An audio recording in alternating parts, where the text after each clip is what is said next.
Magandang gabi po sa ating lahat. Ngayong gabi po ay meron tayong panonoorin at reaction ng mga video na nakakatakot. At ang video pong ito ay credit po natin kay Dark TV PH. Okay, panoorin na po natin. Siya po pala, subscribe niyo po channel niya. Ito na ang mga nakakatakot na video na nakunan ng camera.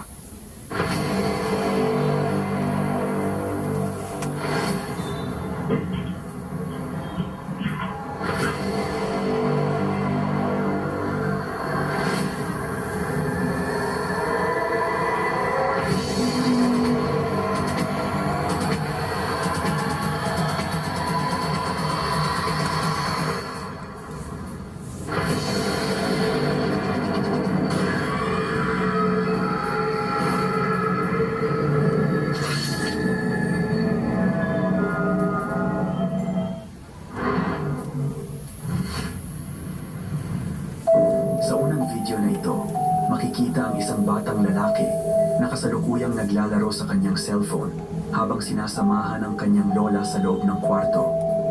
Ayon kay Erica, ang nag-upload ng video, simpleng pagbisita lang ito sa kanilang lola, pero hindi nila inakala ang kanilang masasaksihan. Ano yun? Parang may umila doon sa bata. Napansin niyo po yun? Parang may umila doon sa bata.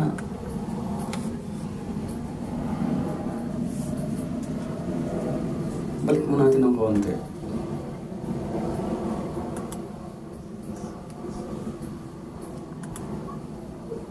Yun po. Pansin niyo po yan.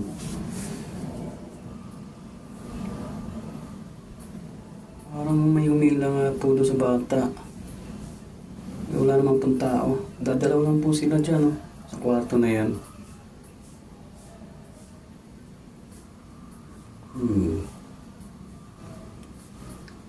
Umpisa pa lang, katakot na.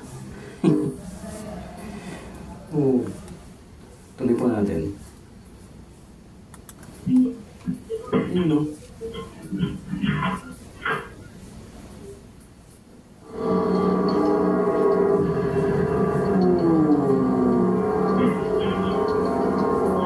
Takot yung bata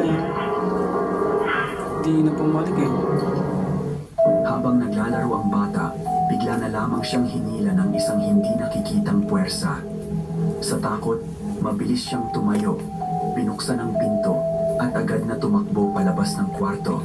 Ngunit ang mas nakakakilabot pa, makikitang kusa ring bumukas ang pintuan na para bang may nilalang na sumunod sa kanya. Kalaunan, tinanong siya ng kanyang pinsan kung ano ba talaga ang nangyari. Dito niya isinalaysay na may nabanggit ang kanilang lola tungkol sa presensya ng tatlong nilalang sa loob ng bahay. Akala niya noon ay guni-guni lang ito ng matanda. Hanggang sa may mangyaring hindi niya kailanman malilimutan. Lakas ang pagkakahila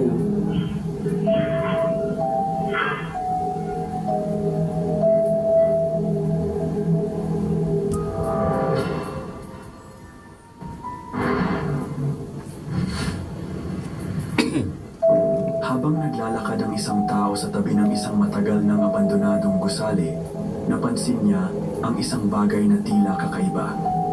Dahil sa kuryosidad, agad niyang inilabas ang kanyang cellphone at nagsimulang mag-record.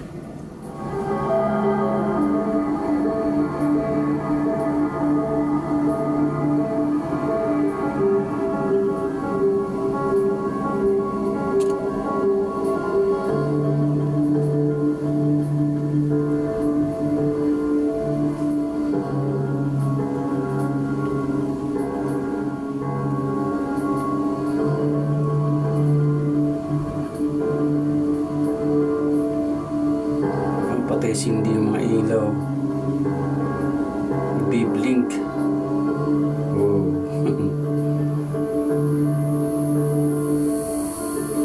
Ano yan? Ay, aso pala. Akala ko yun na yun. Aso pala yun. Habang nakafocus ang kamera sa isa sa mga bintana, isang madilim at malaaninong figura ang biglang lumitaw na tila nakatingin sa kanya. Wala itong malinaw na anyo, isa lamang itong maitim na imahe na nakatayo sa loob ng madilim na... Yan po. Pansin niyo po yan. Na ano, maitim na ano. Black figure po. Ayan po, nasa may bintana. Hindi po siya ganong makita kasi po ano. Nasa pati siya na medyo madilim po rin. Ano kaya yan? Hindi naman siguro yan ano tao. Pero mas malamang yan ano. Kung wala mo pa dyan na nakatira, malamang ano po yan, mga entity po ganun. Kung yan po ay wala pong tao dyan sa loob. Creepy. Tuloy po natin. Silid. Ilang sandali pa niyang pinagmasdan ito. Ngunit habang inaayos niya ang anggulo ng kanyang kamera, bigla na lang itong nawala. Wala nang naiwan, kundi ang isang sirang silid na mismo ng inuman ng panahon. Ano kaya ang nilalang na iyon? Isa lamang bang anino? O isang espiritong hindi matahimik na nananatili sa abandonadong lugar na iyon? Ano? Pwede pong spirito, pwede rin pong entity na kung saan hindi natin alam kung ano yun dyan, ano yung cause na bakit naandyan siya. Siguro hanggang sa mga panahon na yan, bakit siya naandyan, hindi po natin alam yun kung bakit. Tanging yung may-ari lang po ng ano yan, building ang may alam niya kung bakit merong ganyan. O kaya, yun din po ano, yung kung espiritu po yan, baka meron po dyan ano, siguro may namatay po dyan na hindi niya po matanggap yung biglang pagkamatay. Posible pong ganun. Pero kung ano po man yun, tanging sila lang po nakakaalam dyan, yung mga nakatira dyan. Kung meron man po. Sa tingin niyo?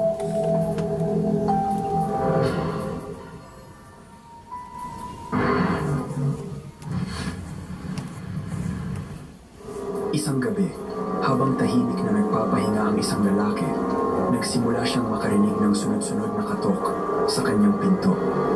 Sa unay inakala niyang baka may taong humihingi ng tulong. Ngunit habang tumatagal, napansin niyang ang bawat katok ay mabagal, walang boses, at tila may intensyon. Dahil dito, nagsimula siyang kabahan, kaya't nagdesisyon siyang kunan ng video ang mga nangyayari. May kumakatok. Walang yan ang makakatok yun.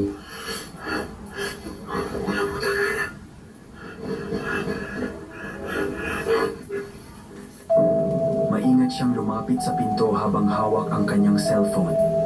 Sa video, malinaw na maririnig ang tunog ng katok na umaalingaw-ngaw. Ngunit ang hindi niya agad napansin ay ang salamin sa panel ng pinto. Doon, sa refleksyon, may isang nakakatakot na mukha, maputla at hindi natural na ngiti ang nakatitig sa kanya. Ano yan? Medyo hindi pa natin makita masyado kasi medyo blurred na po siya. Tsaka sa salamin po eh. Ayun siya oh. Ito.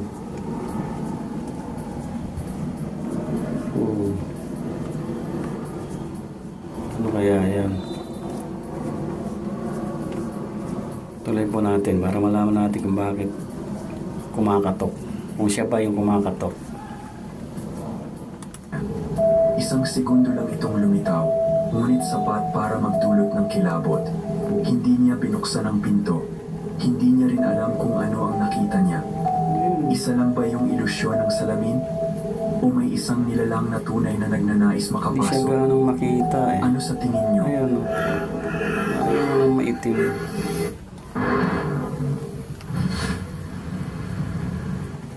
Sa isa sa mga posts sa paranormal video sa Reddit, isang user na kilala bilang Hin ang nagbahagi ng nakakakilabot na video na kuha mula sa isang security camera.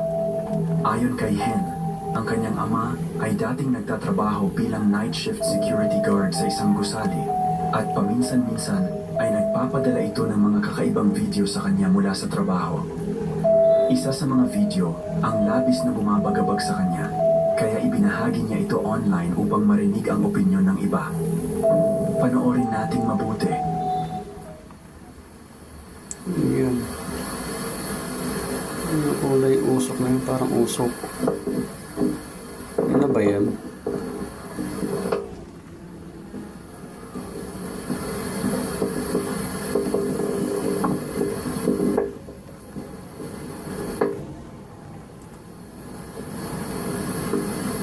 Ano ba yan? Yung parang usok.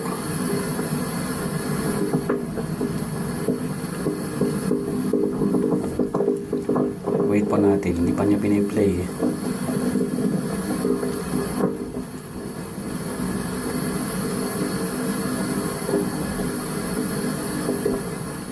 Kung tititigan ninyo ang bandang sulok ng screen, makikita ninyo ang tila isang aninong Yan nga.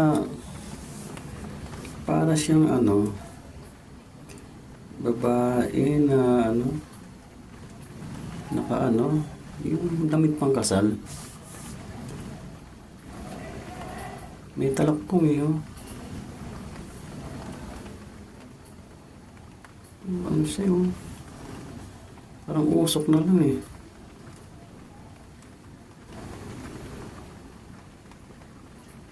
Wala siyang ano,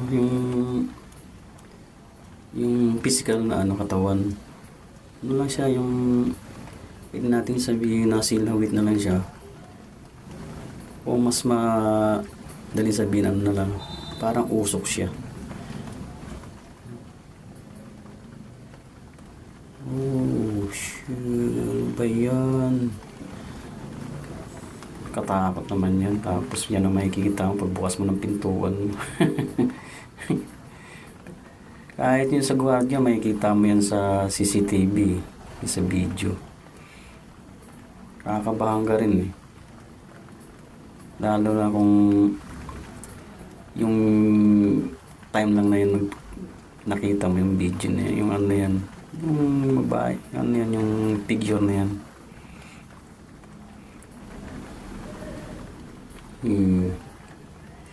Tuloy po natin. Mahirap din po kasi yung ano yung sa ano gwardiya, lalo sa mga building na malalaki. Tapos pupunta ka ng ano yung mag-oras na mag-ubing ka. Titingnan mo dun sa ano sa pinaka-basement. Oh, sobrang dilim. Tanging yung flashlight mo lang may ilaw mo.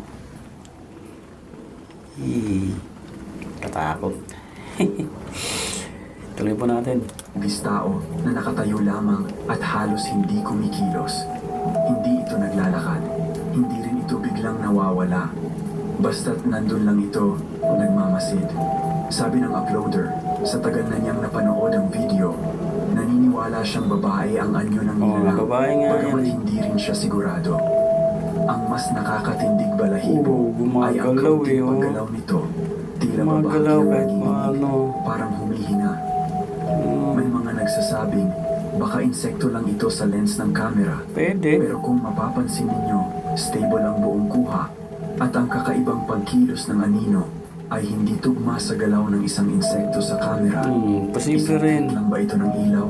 O isang bagay na hindi maipaliwanag? Ano sa tingin mo? Pwedeng ano rin ng ano, nung ilaw. Yung ano ilaw, yung ano niya, yung reflection ng ilaw sa ano sa lens ng ano ng CCTV camera. Pwede rin eh.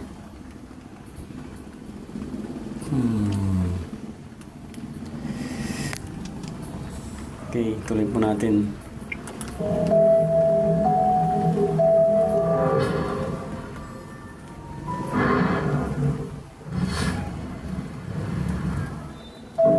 Sa huling video na ito, isang babae na nagngangalang Jenna Snow ang nagpost ng serye ng mga video sa kanyang TikTok account noong nakaraang taon na nagpapakita ng mga nakakakilabot na pangyayari sa hotel kung saan siya nagtatrabaho. Sa clip, makikita natin si Jenna habang kinukuhanan niya ng video ang screen ng security camera. Oh, it says they hang out and dwell around graveyards. And you know the story on that, right? When Mike hired those two native spiritual people to come here and do their stuff, they said it's not the hotel that's haunted, it's the graveyard. Oh. So this service road here where Danny and I used to park, that's the old Stony Plain Road. Oh, may parang usok. When they dug up all the bodies, Usok yan po. Galing sa upuan. Oh.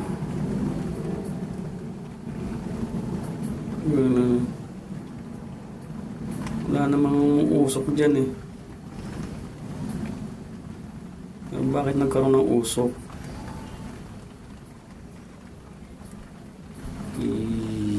Pwedeng ano po yan? Pwedeng ano siya yung spirito. Pwede rin ano yung mga entity na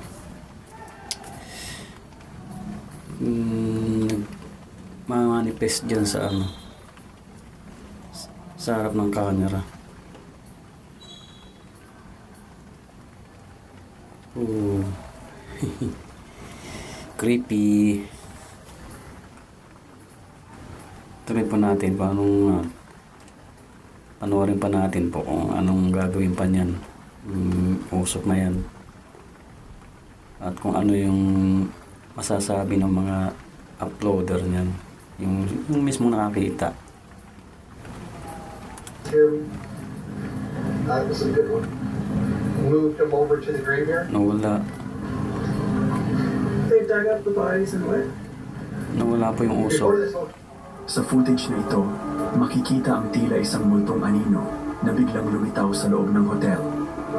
Nakakakilabot dahil ang anyo ito Pero kadalasan po yan sa mga ganyan na ano, usok. Kadalasan po yan mga espiritu ng ano, tao. Pwede rin namang ano, yung mga entity nga.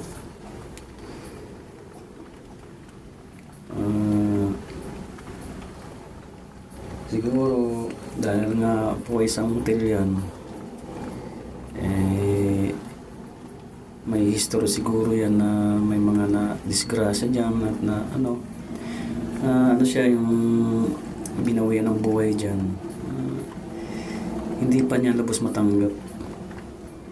Kaya dyan lang siya. Pabalik-balik lang siya dyan. Magpapakita, magpaparamdam. Kasi nga po hindi niya pa ano. Hindi niya po siguro alam na niya na wala na siya sa mundo. Hindi lang niya talaga matanggap. Kaya pabalik-balik lang po siya dyan.